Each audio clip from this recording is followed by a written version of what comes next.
So it's now streaming on YouTube, it says. Okay. Oh, I see it now.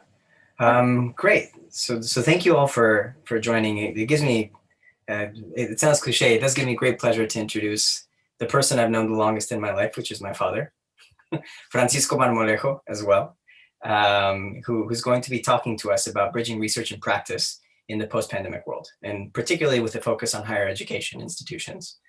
And I've been joking with him this entire week about where to start with his long career in higher education.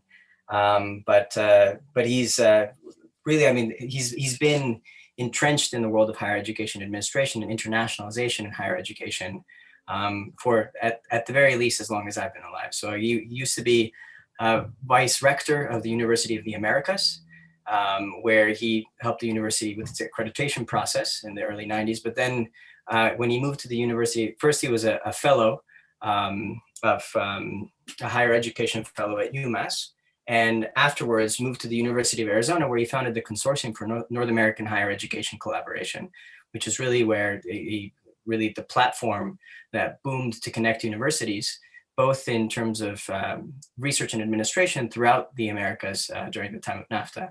After the fact, Francisco Sr. has then moved to broader contexts beyond the Latin American context, where he began going on OECD missions to different countries to analyze the higher education status of countries among all continents, Egypt, Chile, Kazakhstan. And after the fact, he moved to the World Bank, where he was the global lead of higher education practice, and eventually the lead education consultant for the Global Bank for South Asia and based in India. And as of last year, he's moved to the Qatar Foundation, where he's a lead education advisor for the foundation. So with these 30 plus years of experience of higher education, it makes me really excited to hear what we can hope to see and what insights you have for this strange time that we find ourselves in, and what comes next, I guess. And I'm glad to see how this ties into everything we do at MD4SG. Thank you for making the time. Thank you very much, Francisco. Thanks for the very kind introduction. As you can see, it was prepared by my son. So what I can expect that, he really said nice things about me. I really appreciate. I'm very proud, of course, of him, and also of the work that all of you are doing in connecting more effectively research to the needs of society. And and of course, it is quite challenging to chat with you, because I know that all of you are very well prepared researchers working in different domains, in different countries, in different regions of the world. And so I hope my humble perspectives may be useful, at least for you to get a little bit confused about the significant challenges that we have in the world today, and as they affect higher education. So all of you have been going through the experience of higher education. Some of you probably have suffered the experience of higher education. I hope most of you have enjoyed the experience of higher education. And also, many of you are or will continue working in higher education probably for the rest of your life. And all of you are, of course, aware of the fact that higher education is the most significant enabler, the most significant promoter of intergenerational mobility. It is at the same time the best investment that countries can make in the long term. But at the same time, higher education is experiencing significant challenges today. And many of those challenges have been exacerbated because the pandemic crisis, but many of them were beyond that. So in my presentation today, I will try to connect a little bit about the past, but also about the future in terms of what is going on in higher education and how higher education and research is being affected by the current pandemic. So I don't know if, Francisco, it is possible to you authorize me or give me permission to share a presentation. I need somebody to give me that. We're all set? I think Anna enabled it. Not yet. Let me see. Wait, I'll do it right now. It has been disabled. I'll make you. I should ask that. I should ask for that in advance. I apologize. Oh no, sorry, that was me. Does it work now? Nope.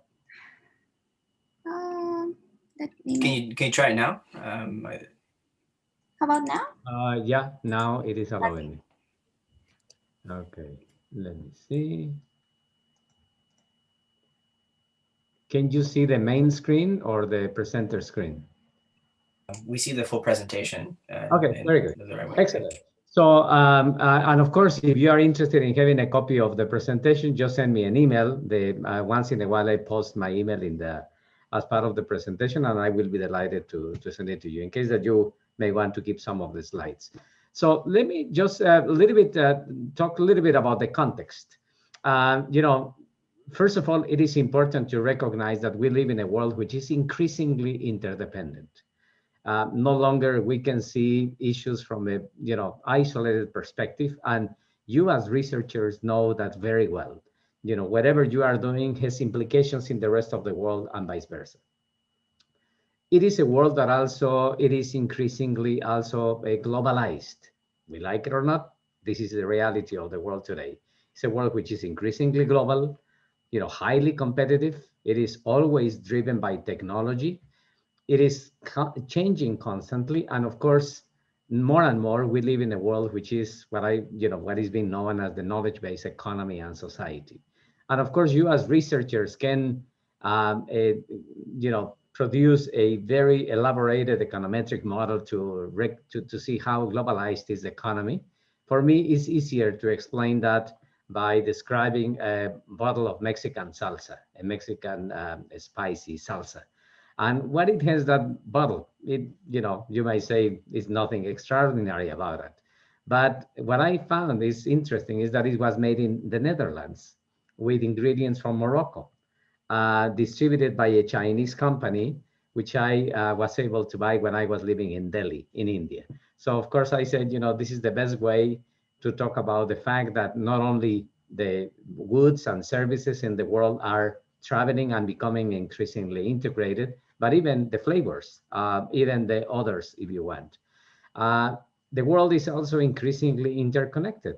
Our session of today is a very good example of that.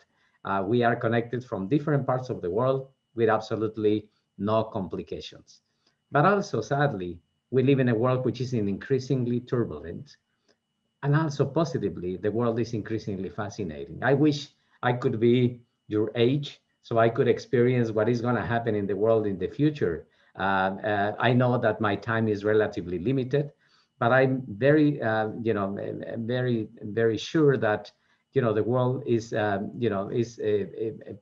putting in front of us immense areas of opportunities. And many years ago, when I was a teenager, I used to read in my hometown in Ojuelos a magazine, a journal of a scientific journal, a very, very important journal, which probably some of you know, which is Reader's Digest. And I say scientific because, of course, that was the only publication that we had at that time. And I'm sure that Ruben Revilla may sort of resonate with that publication. But that publication, which was very famous at that time, used to have a section of quotable quotes. And there was a quotable quote that I remember reading at that time, which really, from that time, I keep remembering all the time.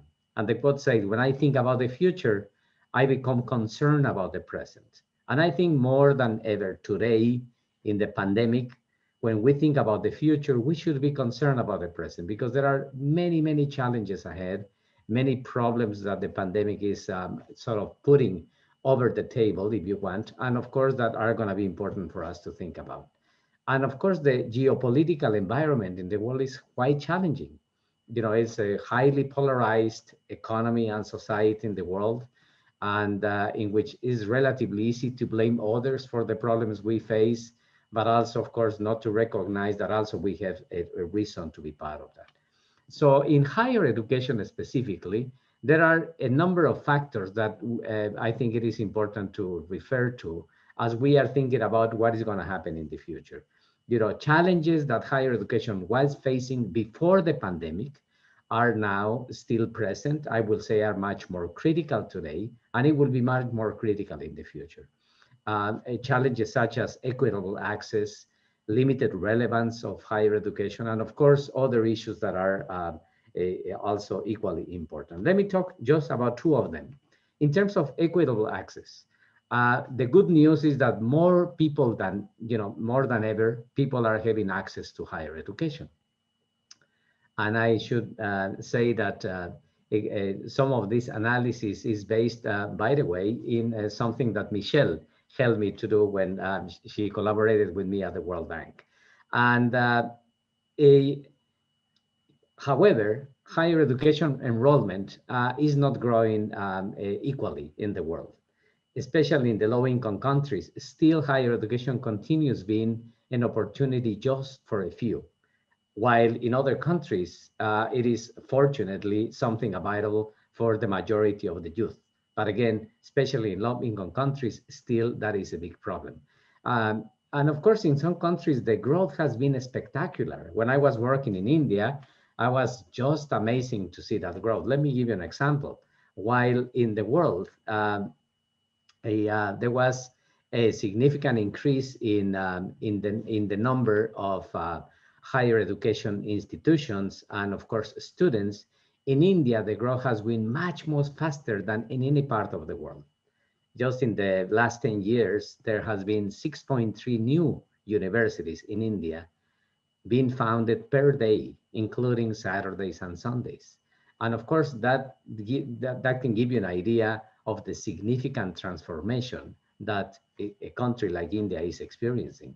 Even that, growth, still India is expecting that their sort of the population that is going to be ready to go to college by the year 2030, which is only 9 years from now, is going to be about 400 million.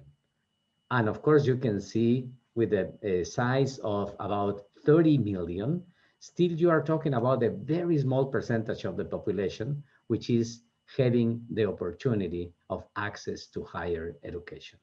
And again, that happens all over the world. But the year 2020, there will be, no, there was about more university graduates in China than all the young people in Europe. And of course, the shifting distribution of the global stock of people is also transitioning in the world. So no longer, as I can see, the future of higher education will be defined for what happened in the developed countries, but for what happened in the low and middle income, especially the middle income economies in the world. So this is very important to take in consideration, because higher education has been transitioning in a very interesting way. There has been a sharp rise in access among the poor, but still it is unequal, the access. Still, there is a significant disparity in access to higher education, especially people from rural areas, women, people from disadvantaged socioeconomic status, etc., etc. Higher education continues being a privilege for a few. And I think we need to be very mindful of that, because all of us participating at this session today have benefited from higher education, but unfortunately, there are still many who are not. And they have exactly the same right that we have, but for whatever reason, might be the zip code, might be the socioeconomic status, maybe other factors, they didn't have the opportunity that all of us had. So all of us had a significant responsibility towards the one who didn't have the privilege that we have to have in higher education. And I think, and I'm very pleased to be speaking today to you as young professionals, because again, you have achieved very important milestones in your life, but never forget that unfortunately there are many who didn't have the same opportunity as you had. And also, we need to keep in mind that the world is growing in different ways. As you know, the share of adult population in the world keeps growing. And of course, the share of youth is going to be shrinking. And in some countries, that is very dramatic. You know, look at the case of Italy. And I understand that Marijo lives in Italy. And, you know, I remember reading on a newspaper in the 2016, this news item that to me was really shocking. You know, one town in Italy, which was celebrating the fact that there was one baby who was born in that place. And that was a major news because that was the first time in 20 years, 28 years that that happened. Of course, if we contrast that to what happens in other parts of the world, it's exactly an opposite situation.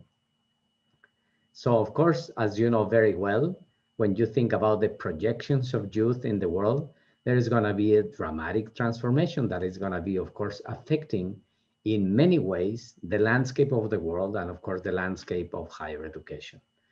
Growth is going to be experienced in the world mostly because the contribution of the global middle class in Asia. And that's where, of course, most of the economic engine in the world is going to be happening in the future.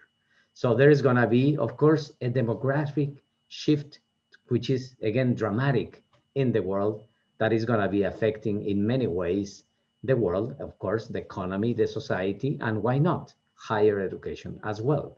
You know, think about the fact that by the year 2030, about 42% of the youth globally will be living in Africa.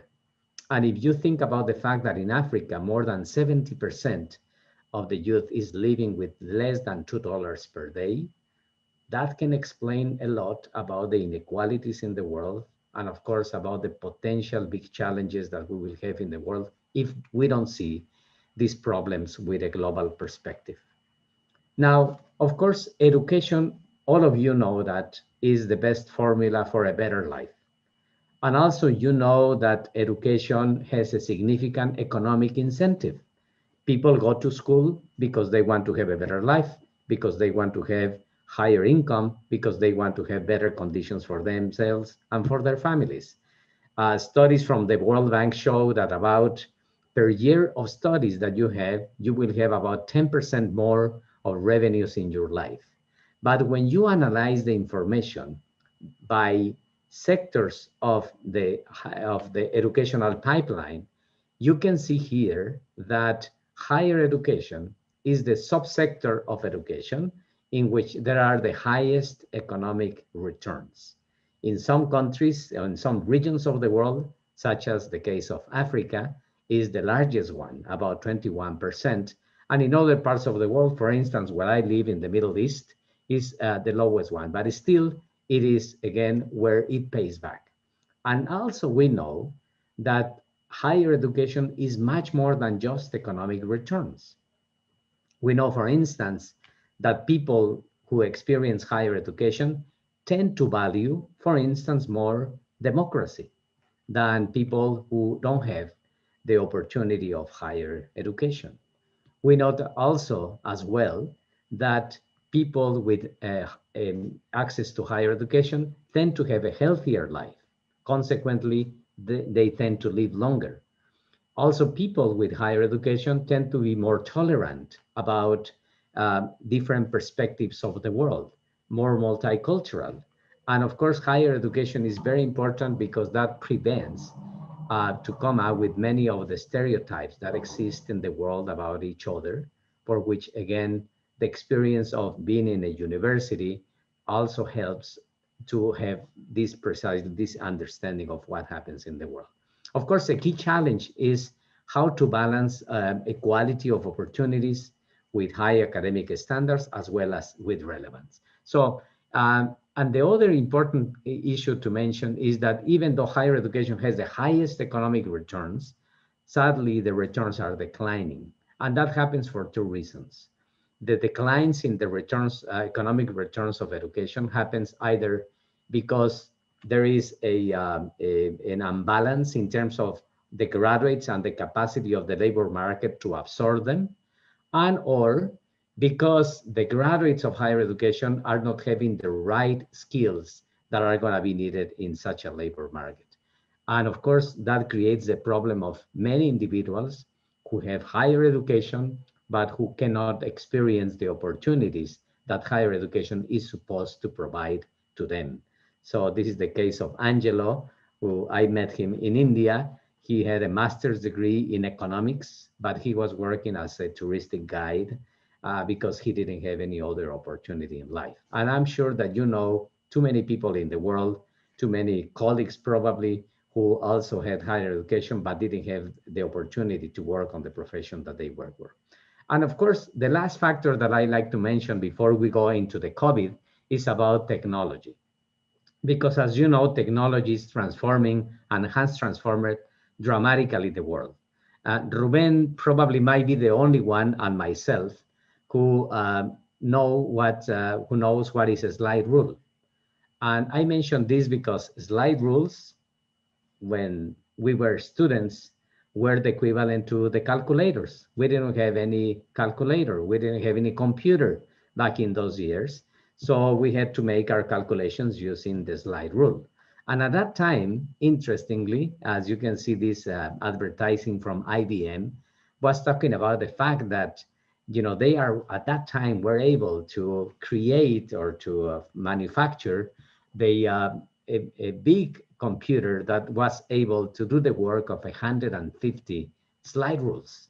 And of course, recently I was reading about the fact that Google was, putting together a computer that it will be a little bit faster, I might say, than what it was the slide rule when we were students in the absence of computers. So, of course, in the reality of the world, which is increasingly automated, there is no doubt that the pace of change that science is going to have is going to be much faster than what it had in the last 400 years. And that is precisely the world where you are going to be working. But at the same time, don't forget, please, as young graduates, and I, again, I'm sure that all of you resonated that because you are part of this very interesting group, which is really concerned about social change. At the same time, as technologies, in a very fascinating way, moving ahead, don't forget the fact that there are many who are not having the opportunity of that technology. There are many which are not experiencing the opportunities that all of us had. And even in education, there are many in the world which are not having even a chance to experience the basic things that you can think about. The disparities of the world and the disparities in education are present, and we need to recognize them. And that's why it is important, again, to make the case about the importance of connecting more effectively the realities of the world. Those realities are there. And of course, all depends on where you are in order to figure out a way, the difference in the world. And those distant realities are realities that sometimes, believe it or not, are not so distant. As you can see in these two pictures, you may tell me where do you want to live, in one side or in the other. And these distant realities are not really so distant because there is only a wall separating them, as you can see again in this picture in Sao Paulo in Brazil. So of course, when we think about the way that knowledge is going to be really making a big difference, we need to think about ways in which we can make that more accessible to others.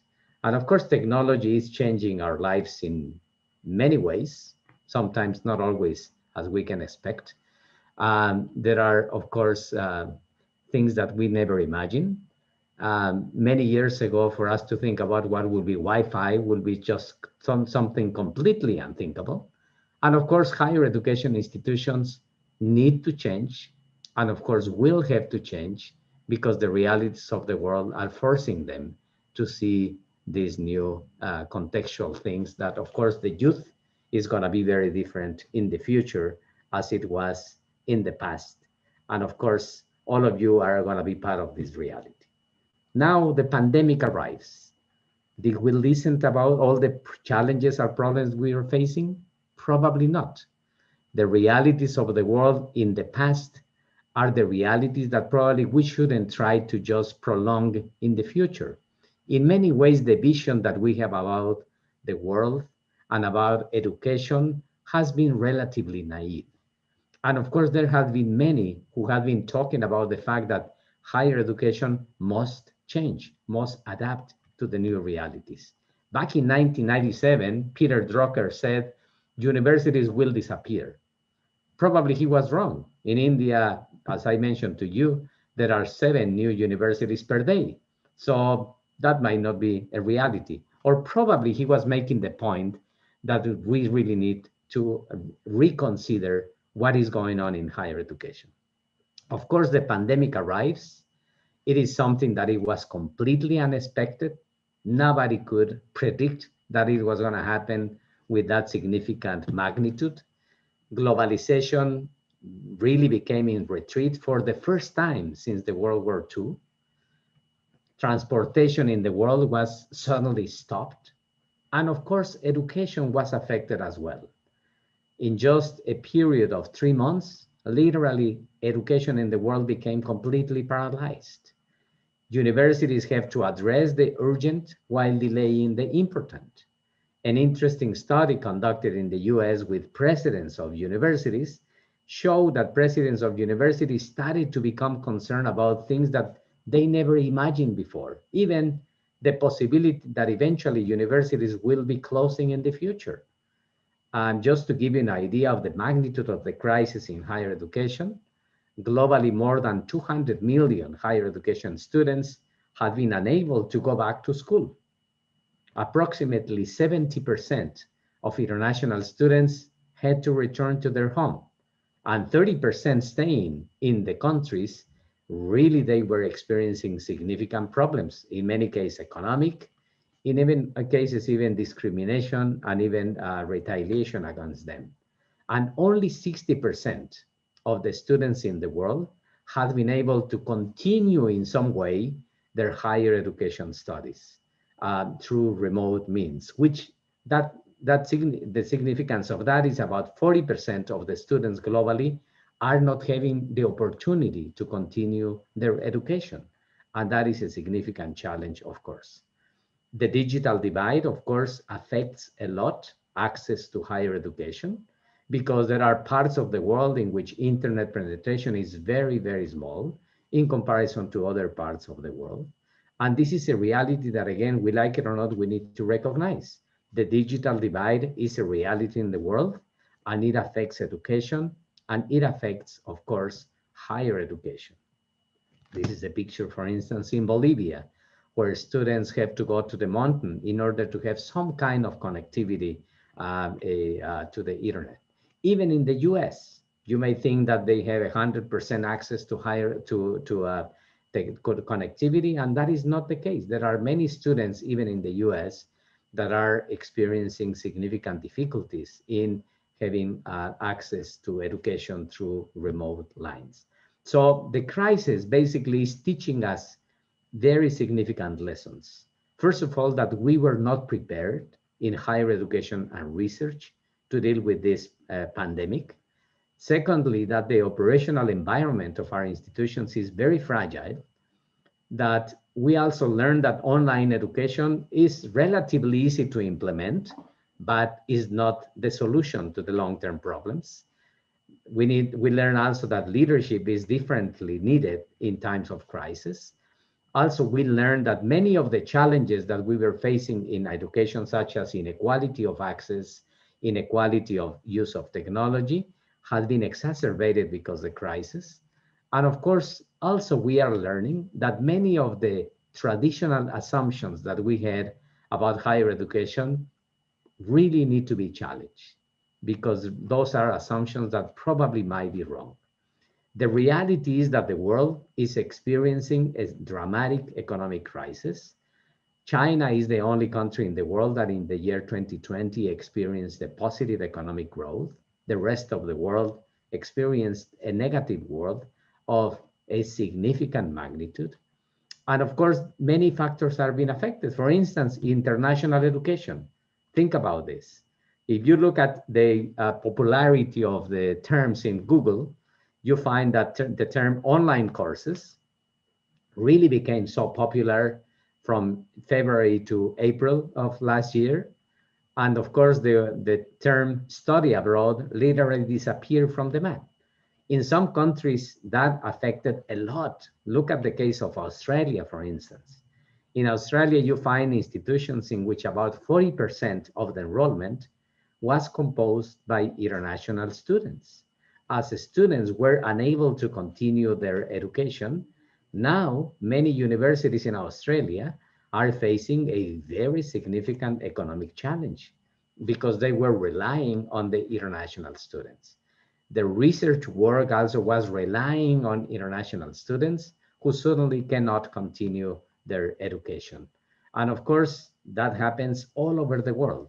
In the case of the United States, also it is being experienced a significant decline in international students, which is going to be affecting the capacity of institutions to do research and to conduct their graduate education. So, in the short term, what are the implications of the crisis? That there is and there will be, fewer economic resources in the economies, in the countries, and of course, in the families, and of course, in the higher education institutions. The world is experiencing higher dropout rates of students and many more students which are deciding not to continue their education for the time being. There are fewer international students in the world. In some countries, there is zero student mobility. And of course, there is a significant impact on the capacity to conduct research because the absence of the opportunities for research and also the resources to do that are not as they used to be. Some of you are dedicated to teach. And of course, you know well that we were not really prepared to teach with this new environment. Many teachers had to learn to teach using online tools in a relatively quick way. And of course, doing many things at the same time. So suddenly we requested from teachers to learn to become entertainers because they needed also to use digital pedagogies, etc., etc. Many parents, of course, also had experienced the same challenge because parents have to contribute to the education of their kids in a much more effective way because no longer students are going to the schools.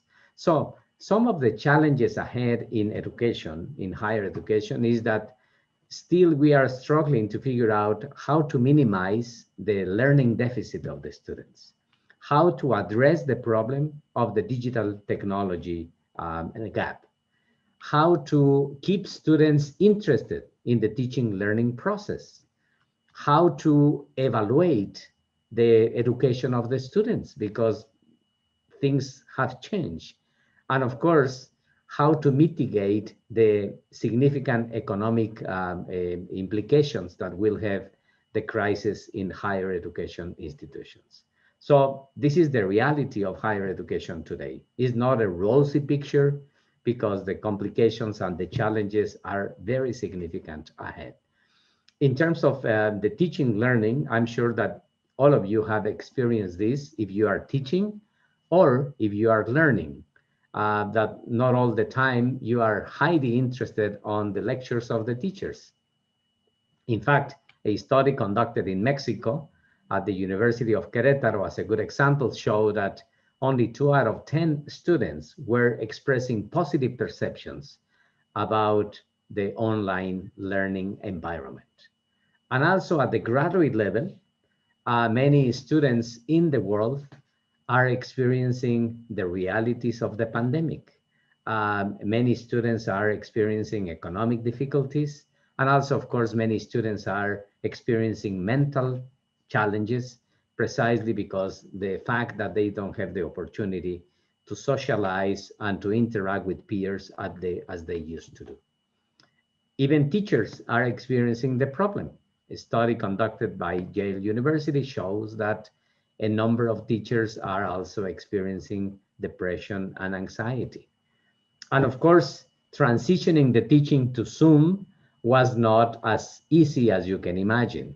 In fact, as Stephen Cosley says in a sarcastic way, lectures are a wonderful way to teach, but a terrible way to learn. So there are things that we have learned very quickly. For instance, that the exposure in class should be shorter, then you need to apply learning modalities which are based on digital pedagogies. That also even you have to go back to the basic by teaching the Socratic methods in order to make the learning of the students much more meaningful. And of course, something that we have learned is that teachers need to learn, need to continue being learning for the rest of their life. Don't forget that we are living today in the largest social experiment in our life. And of course, that becomes a significant opportunity to reimagine, to reinvent the way we teach, the way we learn. Think about that.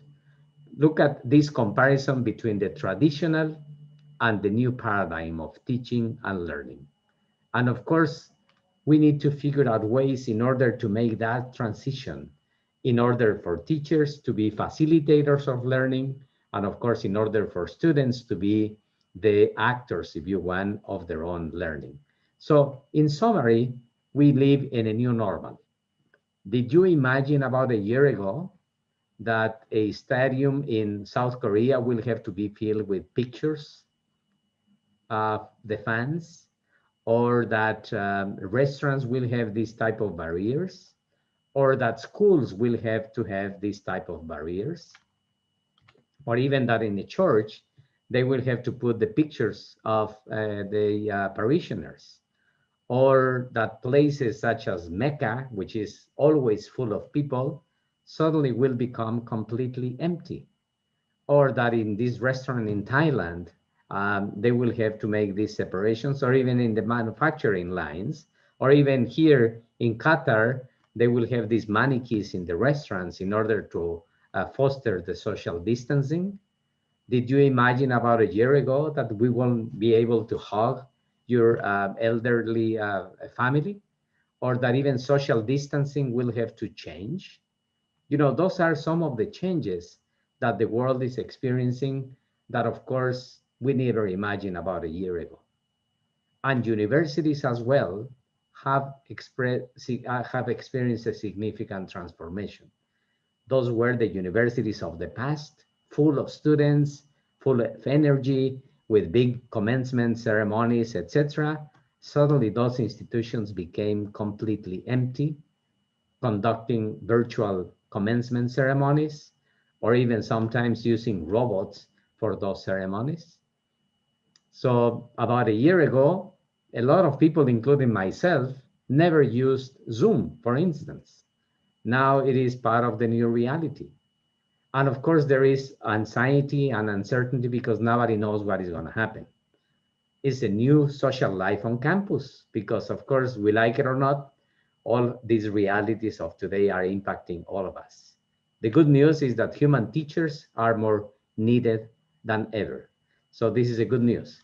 But of course, in this new reality, we need to learn to see with different lenses. So the question for you is, will the COVID pandemic will change or not the modus of operandi of higher education and research in the future? I guess it already has changed. There is a new normal as well in education. We no longer can think about just opening or closing the university. There are different ways in which institutions are having to figure out how to continue their operations. Online education is, of course, now a new reality. Blended learning modes are going to be part of the new reality. Economic impact of higher education is going to be significant. In fact, there are many universities in the world that unfortunately will have to close if they continue with no operations, because of course the financial sustainability of those institutions no longer will allow them to continue. And if we think about the future, again, some of the things that we have learned is that this is also a time to question some of the dogmas, some of the assumptions that we had about higher education. So who told us that internationalization is only about attracting fee-paying foreign students? Are rankings as important as we think? Do students learn for what we teach or independently of what we teach? What is education at the end of the day? Is about skills for jobs, or is about skills for life and also for responsible citizens? And I think those are the kind of assumptions that I hope that you as researchers that you as scholars and practitioners really can help us to find the solutions to those problems. I think it is a time of what I see as a renewed landscape for higher education and research. Many times in the traditional scenario, we don't know if students are learning. We don't even know if students are only learning to remember rather than to create, evaluate, or analyze. We did a study when I was working at the World Bank in different countries, just about measuring what happens with the students when they get into college and when they get out of college. And what you can find here is very interesting. You find that even in some cases, students not only don't learn, but probably de-learn as they continue their education. So we need to do much more research on that. We need to know what happens in the teaching learning experience that is preventing for many students to graduate, but not to have the right set of skills that are going to be needed for life. It is time to question if the way we are dissecting the knowledge in our institutions is really reflecting what is the reality of the world outside of our higher education institutions. We need to rethink the way that we are preparing students for the skills that are going to be needed for the future, for which probably we don't have the right mix of knowledge in our traditional classroom and in our traditional academic workload. So in other words, in my opinion, this is a unique momentum. It looks like the planets have been aligned because it is a time to challenge the assumptions and it's a time to reinvent, to rethink about education for the future. I will invite you to take a look to a report that we prepared with the economist here at Qatar Foundation, which precisely it is a report that talks about the new schools of thought. It talks about how we can put in place innovative models for delivery of higher education for the future. Because there are many interesting cases happening in the world about institutions of higher education which are trying to challenge those assumptions and are trying precisely to come up with new models for education. So the big question that I have always is if higher education today in the pandemic is just reacting, is emulating, or is proactively engaged in fostering change for themselves, but more important, for the rest of society. Before COVID and after COVID, the role of higher education really is changing. We need to think about a higher education which also, pays more attention to humanity, places more attention to empathy, places more attention to compassion, and of course, places more attention to humanizing the role of education for a better world.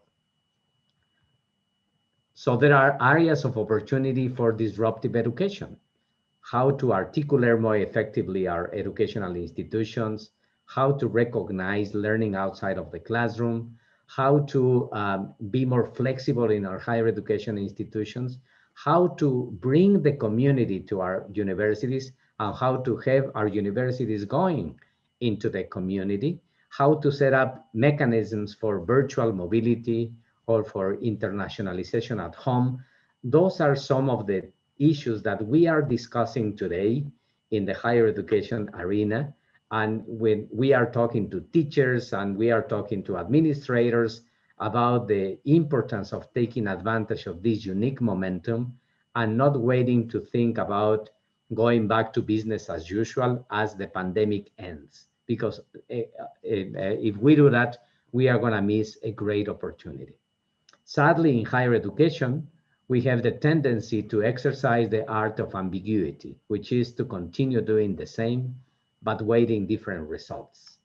And of course, the big paradox is that higher education institutions are institutions which are aimed at fostering social change, but at the same time, they have the tendency to inhibit their innovation capacity. In a joke, if you want, sometimes people question if higher education institutions really have changed in many years. A lot of people question if probably what we are doing in a university seems to be very similar to what used to be some time ago. I remember seeing this picture painting of an Italian university, 1350, and I wonder if the universities before COVID still were relatively the same. Probably it changed the clothing and the technology, but we continue assuming the traditional teaching learning model. And of course, that there is no magic formula. What it might work in one case might not work in other cases. But I think it is important to recognize that for complex problems, of course, there are complex solutions. Simple solutions might not be the case. So let me just finish by quoting two people that I like to quote in this type of opportunities. One is Charles Darwin, who said that it is not the strongest of the species that survive, not even the most intelligent, but the one that is most responsive to change. And then there is another quote that I really like to use all the time from Paul Valéry, who said in about 100 years ago, 90 years ago, that the trouble with our times is that the future is not what it used to be. I'm a firm believer that the future cannot be extrapolated. Aldo Francisco and I had lengthy discussions about it. That also that the future cannot be guessed with a crystal ball. I truly believe that the future is something that you build today. So my invitation to all of you as young professionals, young researchers, as professionals and researchers which are truly committed to social change, is to start building that better future that the humanity is going to be needed. And for all of you to think about the ways in which you really can be instrumental for that. The future is in your hands. The world that we, the old people, are living to you is really messy, is really complicated, but also is a world which I'm sure that it will be fascinating. And again, a world in which you are going to be making a big difference. So thank you very much for your patience with me. And I hope that these reflections, as I mentioned before, at least can leave you a little bit confused, because if that is the case, I guess that I was able to fulfill my goal. Thank you.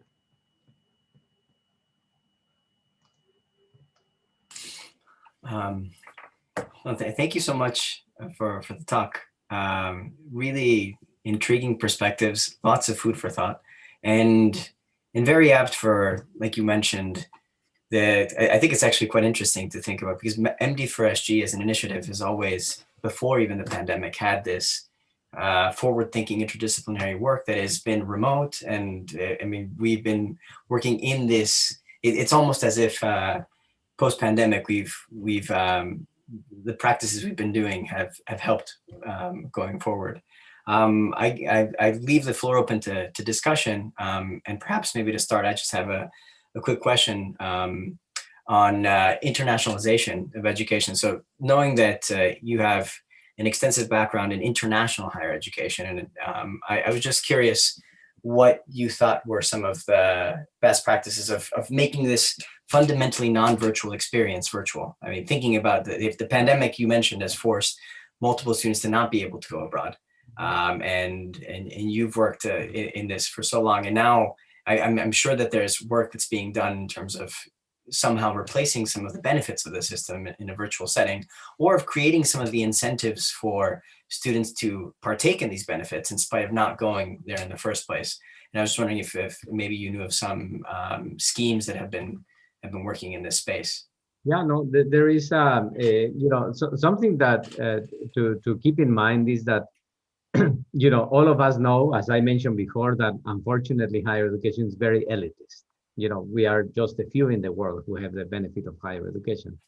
But international higher education is even more elitist. Just to give you an idea, only about 1% of global higher education students have the opportunity to experience mobility, to go abroad, either for a semester or a summer, or even for the entire academic career. Only 1%.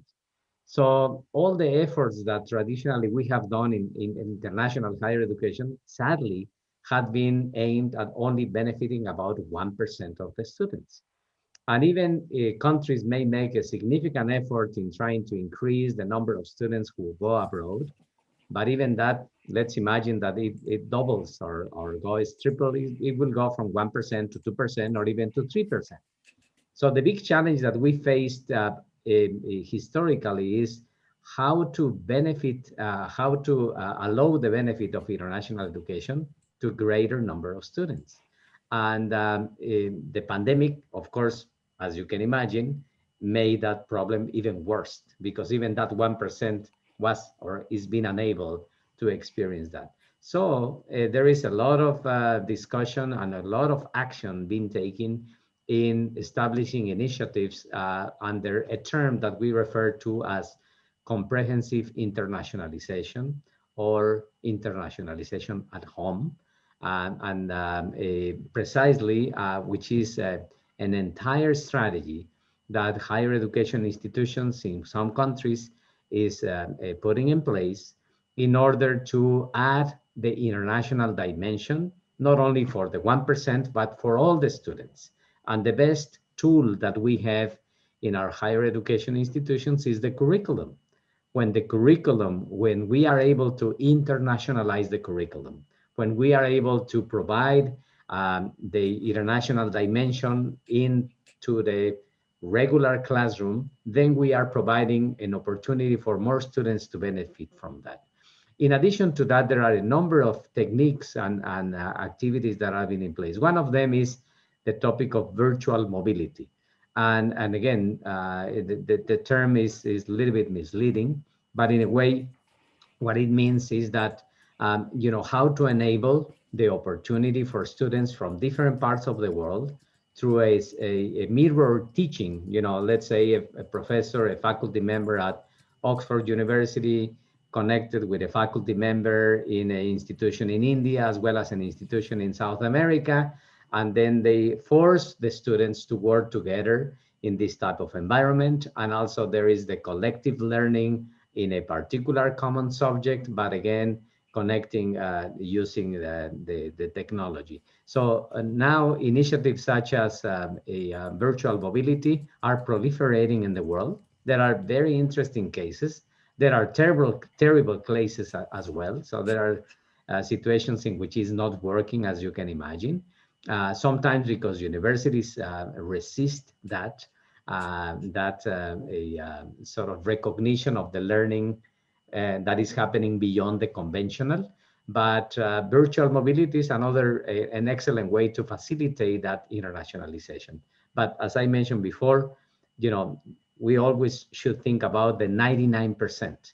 If we keep concentrating on just the traditional student mobility, we are going to be missing the point about the need to provide the global dimension, not to the 1%, but to all students in our higher education institutions.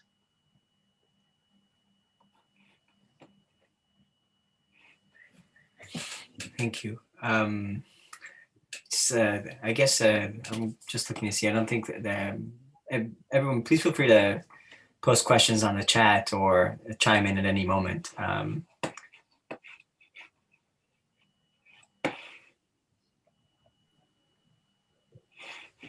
I see here one of the attendees who refers to how COVID feels like a wartime attack on the future workforce. It is true. It's not an easy time, I should confess. I wish I could be much more optimistic, but I think it is a challenging time ahead. But at the same time, I think that challenging time is what it also helps to really disrupt and also to reinvent and to reimagine education. I think that Tilsa, you've raised your hand. Please Yes. Go ahead. Thank you for the presentation, Francisco. Indeed, this time of the pandemic is really bad I think, for all educations. And I feel like primary schools and secondary schools are the most affected. Moreover, the small kids. But in higher education, I believe that we still have the opportunity to use all these technologies. I work as a professor in the university here in Peru. And one of the main challenges that we were dealing with is connectivity. Mhm. So there are many of our students that do not have computers even, and they were stuck in their own towns and cities where connectivity is very low. And of course, we were encouraging our professors to come up with good ideas for students' evaluations and to use, I don't know, some kind of tools, multiple choice exams and all of these exams. But we have some professors that were like not so happy with it because there is a here in South America and at least in Peru, there is a lot of concern about cheating. So I would like to ask about, I don't know if you had time to explore some good practices to prevent. I don't believe actually prevention can happen in an online basis, but some kind of strategies that can help us to reduce cheating. Well, it's this is a problem that is being experienced globally, unfortunately.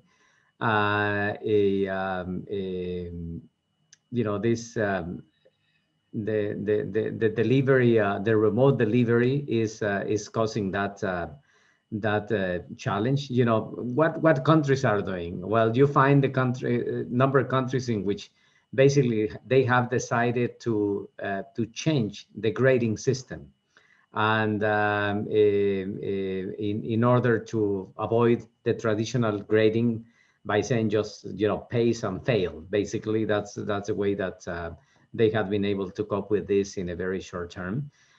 There are some technologies that I'm sure that all of you know that are now being experienced to or being used to reduce the potential risk of plagiarism and many of the implications related to that side of the cheating side. There are, of course, and that requires for teachers, I'm sure that you are experiencing this, they need to be much more sort of personalized in the evaluation of the one-by-one students, which is, of course, a significant challenge as well.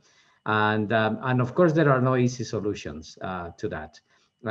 Many of the things that, of course, need to be done have to do also with the um, sort of raising of the consciousness of the students about the need for them to be honest, which of course it is a big challenge. Not only, I might say, the problem of the cheating of the students, but the problem of the interaction with the students. I'm sure that most likely all of you are experiencing if you are teaching. What happens is that students connect, but you really don't know if the students really are participating in the class, and because the privacy issues and all those type of elements, that is something that is affecting. This is one of the areas, by the way, where I believe that there is a significant opportunity for the development of new tools, for which, again, this might become an interesting research and innovation opportunity that some of you can be involved in, because there is too much that will need to be done in order to facilitate that. What I believe is that as universities will go back to some kind of normalcy, if they will continue going back to some kind of blended learning, as it is happening now in some countries, this will continue being a significant challenge ahead in the part that has to do with the remote part of the teaching learning. Some universities, what they are doing, as you know, is that they are keeping students away from the institution, with the exception of the testing of the knowledge. And for the testing of the knowledge, they are having to create these bubbles of learning in which they bring a group of students, and that they are doing the evaluation of the knowledge based on the, keeping the social distancing. But of course, the final thing that I like to mention is that the need to reimagine the assessment tools that we use is something that is fundamental. Do we really want to continue assuming that the knowledge of the students, the only way that can be measured is by having a traditional test and having a traditional grade? Probably not. probably it is a time to think about another ways to assess the overall knowledge of the students. Again, it's a big question mark, too much to learn about it. This is work in progress. Thank you. I think that there are a couple of questions in the chat. So Juan Felipe, and I'll just go in order, mentions that if you could do one or two things to prevent higher education institutions in emerging economies to keep doing the same as in the pre-pandemic world, what would they be? And do you think that we'll adapt fast enough to avoid this deepening gap in advanced economies in terms of quality and relevance of higher education? Well, rather than if I will do, I will say what reality is doing. I recently, we put together during the last semester a massive learning environment with administrators from higher education in Latin America. And we have more than 500 Latin American higher education leaders and administrators participating in this. And basically what we are doing in this exercise, which was fascinating and very interesting, was precisely based on the assumption about let's rebuild the building. Let's destroy the building and let's rebuild the building with the new tools. And many of the things that higher education institutions are doing, first of all, is the regulatory environment needs to change. There is no question about it, because many of the changes that universities want to do, if the regulatory environment doesn't change, it's going to be very difficult for that to be implemented. Secondly, you find institutions which are challenging this idea that you require, let's say for a undergraduate program, that you require the traditional classroom setting, the traditional teacher, and also the traditional number of years in order to obtain your education. So many institutions are finally accepting the opportunity to recognize the learning outside of the classroom, the learning on their own. You go to other countries in which, for instance, they already have accepted that you as a student can decide what to learn online for about 20, and in some countries it's about 30% of your entire education. And the institutions are, of course, in need to recognize that learning as part of the traditional education. So there are many of those things that are happening in higher education institutions. That's where I see the alignment of the planets that I was making the point about it. Even though the scenario is complicated, the fact that a number of institutions are really accepting that as a challenge to change, it is something that gives me a lot of hope. For instance, here in Qatar Foundation, with all the institutions that we have in our ecosystem, some of the things that we are doing, we never imagined that we were going to be able to do them before the crisis. Right now, this idea of personalized learning, flexible learning, more education for life rather than just for the specifics of the profession, this is something that, again, we never imagined that we were going to be able to do before the crisis.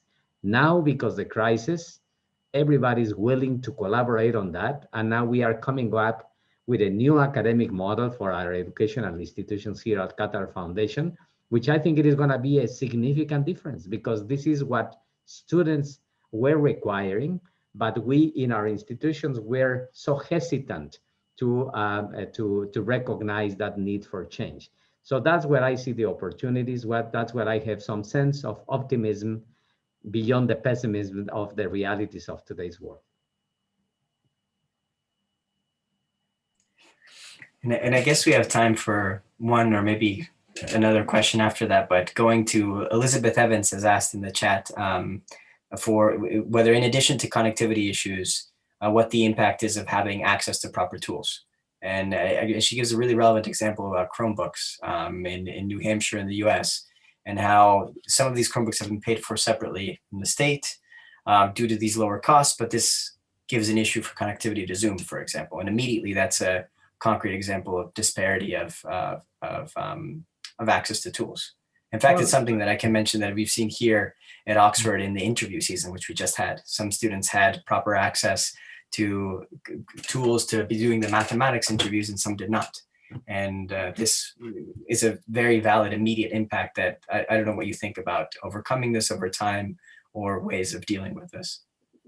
Well, I think this is precisely what I was making the point about the challenge of the inequality of opportunities and the impact of the digital divide in inequality in higher education. There is a chart, I didn't share that with you, but there is a chart that I use in some presentations that shows very clearly the percentage of students who have a computer or a device at home in countries contingent to the school of at the high school level. No, it's not a higher education, but at the high school level, contingent to the school, the type of school in which they are enrolled. And that shows very clearly the significant disparity that exists in some countries. And when you correlate that to the academic performance of the students, as you can imagine, you find a significant relationship there. So that is, of course, one of the big challenges that it is true that exists. In some countries, I have seen some interesting efforts that have been trying to address this problem. I remember the case of a university, the University of Campinas in Brazil, who, while struggling with this problem, they precisely address the problem, the University of Guadalajara in Mexico as well, in making accessible technology to all students. That has significant, that has resulted in a significant economic burden for the institution, but the institution really made the effort in trying to avoid the problem of disparity by making available a technological device to all students who were in need for that. That requires, of course, brave decisions by institutional decision makers. Not all institutions and not in all the countries, institutions are interested in doing that. And of course, that is a problem that needs to be addressed because in the post-pandemic world, that is going to be creating a big difference in terms of access of opportunities.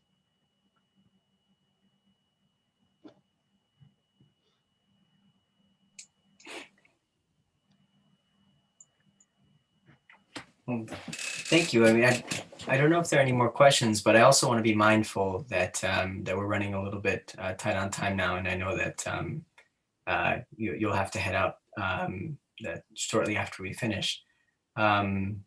So I guess maybe with this, I'll just probably time to wrap up the session. But I wanted to say once again, thank you so much for taking the time. It's been incredibly interesting to hear your perspectives on the future of higher education. It's a very tumultuous time that we're in, and we're all living it personally. This Zoom call is in part a testament of all that we're living. And like you said, I think a great takeaway is to think about how to see the silver lining in all of this and see how we can disrupt the future of higher education for better good. It's a difficult but unique time, and I think that you've posited lots of important problems that we can hopefully work on within MD4SG. Well, thank you very much, Francisco, and thanks to all of you.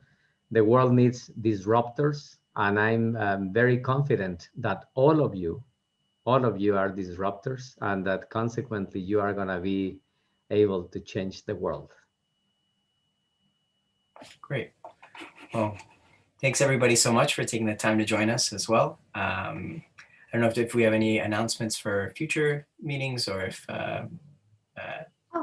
Maybe just thank you so much again that the meeting will be shared. The link will be shared, so you'll be able to see it later on as well. And stay tuned for our February colloquium as well. But thank you so much, Francisco, for joining us and for a wonderful talk. And Francisco for leading the discussion too. It has been a real honor for me. Thank you. All right. Well, bye everyone.